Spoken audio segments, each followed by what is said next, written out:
All right, everybody. Hope you enjoy your Sunday. Let me ask you this question. What are you doing? Lions have a bye. What are you doing this Sunday? I think it's the perfect time for a bye. All right. We are in the middle of straight up fall. So I feel like if you want, today would be a fantastic day to go with your family to the orchard. Go to the pumpkin patch, right? Whatever you call it, right? Like, I don't know. I'm on the west side. We got a bunch of good ones over here, like a ton. All right. And so, hey, maybe that's what you're doing with your family today. Are you still being like, nope, I'm watching football on a Sunday? If the Lions have a bye week, what's your go-to?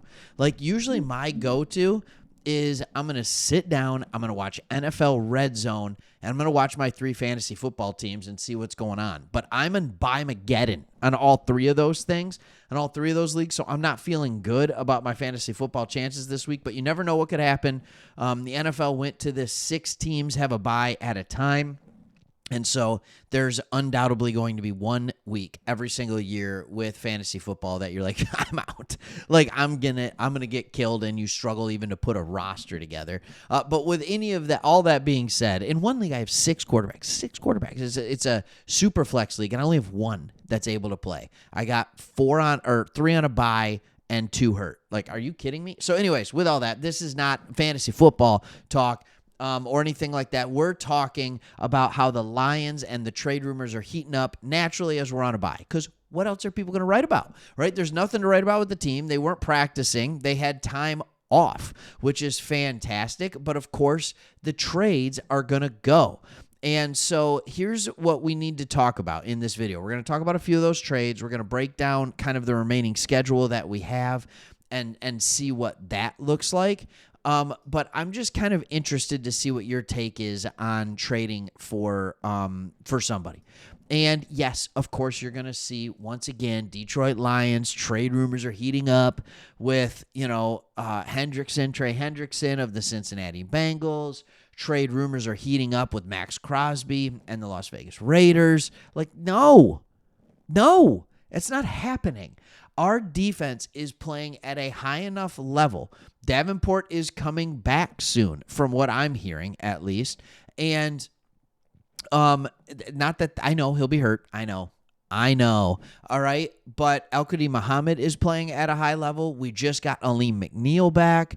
Like, our defensive line is playing really, really well. You saw in the last game against the Bucs, a powerful offense, what just getting a guy like Aleem McNeil does for your team. Completely changes the outlook. So I don't think that we're going to be off quick to go get a heavy price-tagged individual. Now, of course, all trade rumors are surrounding both edge rusher and corner, which I do understand corner for a little bit. I think we're starting to get healthy.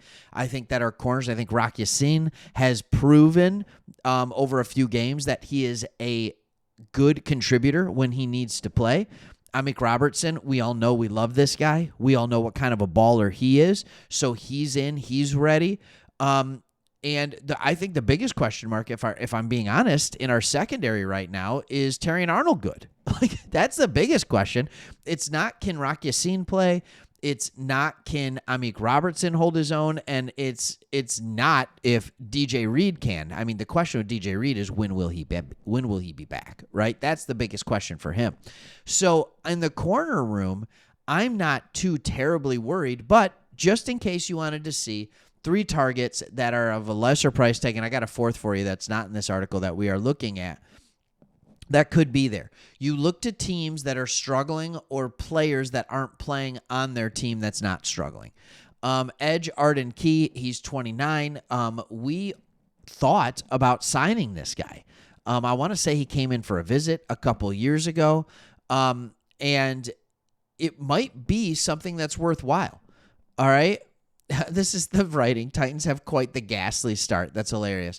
He's got 1.5 sacks and just 2 solo tackles. He's on an expiring deal that leaves him in no man's land amongst the Titans' depth. They are going to be looking to trade him. So here's why I'm looking at players like Arden Key, Tyreek Woolen, all right, Michael Carter at corner, even Cam Taylor-Britt. Because when you look at a couple of different things, like 1 is our salary cap, but 2, this is our draft picks for next year and beyond. We have a 1st-round pick. We have a 2nd-round pick. All right. We don't have a third round pick. Both of those went to the Jaguars. That's what got us Tesla, right? That's how we got Tesla. We have a fourth, we have a fifth, and we have 2 sixths. So we have plenty of picks on the back end. Can you make a trade and then we have a 7th round pick? That's it. When you go into future picks, we have all of our picks. We got them all. All right. So when you're looking at this, what you realize is no third rounders. No third rounders, which isn't the end of the world, especially when you have 2 sixths. I would like it to be 2 fourths if you don't have a third, but that's all right. But these are the type of picks that you trade for older, not great, like fringe starter level type players, backup players. You can get them for a 5th, 6th round pick. So that's why we're looking at these trade targets rather than something else. I don't think that the Seattle Seahawks are going to trade Tyreek Woolen for a 5th round pick. People seem to think that that's what's going to happen. I think that's going to take a 4th. And if I'm being completely honest, after maybe it's, recency bias, after a game against the Bucs where our defense absolutely played well, I'm not in this quick, we need to go out and trade and get another corner. I'm just not in that mode right now. Michael Carter is with the Jets. We talked about him, and no, it's not the running back that has been traded to the Arizona Cardinals. All right, it is Michael Carter II, and he's a corner, but he carries a cap hit of $12.25 million into 2026. Like, I'm not bringing in a backup corner that played third corner behind DJ Reed last year, who we traded for already. I'm not bringing in a guy that's making $12 million next year. Like, our salary cap can't handle that.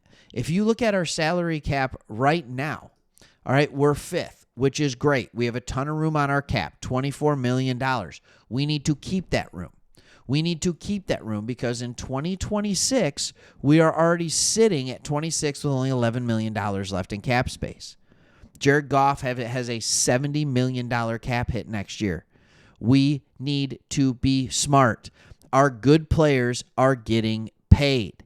They're getting paid. Goff, St. Brown, Aleem McNeil, Penei Sewell, Taylor Decker, Aiden Hutchinson, right? DJ Reed. All of these guys are almost $20 million and above.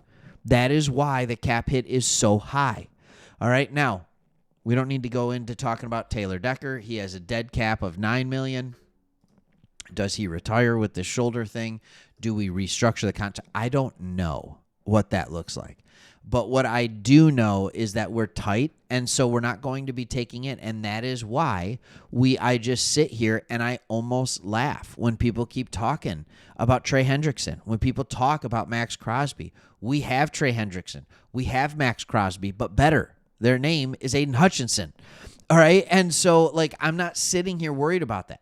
Again, you can go across the NFL. You can look across the NFL in the past, whatever, how many teams have had 2 top 5 defensive ends on their team? How many teams have had 2 top 10 defensive ends on their teams? The only teams that are somewhat close are the Packers, right? Because they got Micah Parsons and they have Rashawn Gary, who I do not believe is a top 10 defensive end, and the Houston Texans with Will Anderson and Danielle Hunter. And Danielle Hunter is starting to look old this year. And so maybe it was smart that they put him on a 2-year deal. So, I look at these things, and I'm not thinking about all the teams across the league right now, but those are the ones that pop into my head. This is not a normal way to build a football team where you put $80 million into your edge room. That's not a normal thing. And that is exactly what we will be doing if we trade for one of these guys going down the line with Hutch about to get 50. So, yeah. No, you just can't afford it. So look for, if there is a trade, look for a smaller trade, but we've already proven our depth to be good. We're getting healthier. If anything, if I'm being completely honest, and I'm waiting till the end of this, everybody's talking about edge, everybody's talking about corner. If there's a trade for anything, look at tackle. Look at tackle, because Taylor Decker has that shoulder. You don't know how well you're going to be able to use him. Are you comfortable going with Dan Skipper? Jones is hurt. Manu's hurt. Do we need a new tackle? That's the trade that I would be looking at to see if something was going to happen for depth. All right. Hey, thanks for watching. We'll see you in the next one.